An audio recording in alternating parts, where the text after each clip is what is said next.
கொஞ்சம் மல்லி போட்டுக்கலாம், பெருஞ்சீரகம் போட்டுக்கலாம், கொஞ்சம் சீரகம் போட்டுக்கலாம், கொஞ்சம் வெள்ளை எள்ளு போட்டுக்கலாம், வந்துட்டு கொஞ்சம் தகடு ஃபுல் சாரி ஒரு சின்ன பட்டை, அப்புறம் கொஞ்சம் லவங்கம் வெட்டி வச்சிருக்கிற தேங்காய் போடுதேன்.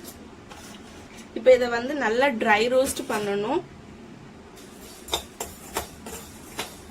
இப்போ நல்லா வாசனை வர ஆரம்பிச்சு 10-12 பூண்டு போடுதேன், கொஞ்சம் காஷ்மீரி சில்லி பவுடர். இப்போ அடுப்பு ஆஃப் பண்ணிட்டு இதை லைட்டா வறுத்துக்கலாம். கொஞ்சம் சீரகம் போட்டுக்கலாம், வெங்காயம் போட்டுக்கலாம், கொஞ்சம் கருவேப்பிலை போட்டுக்கலாம்,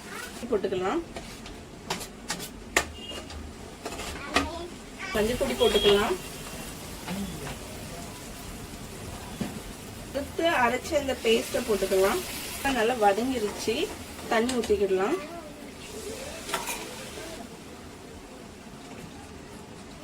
பாத்தீங்கன்னா இது ரெடி ஆயிடுச்சு. இது கூடவே இது மராசியர் சொல்லுவாங்க, இங்க காட்டியா சொல்லுவாங்க.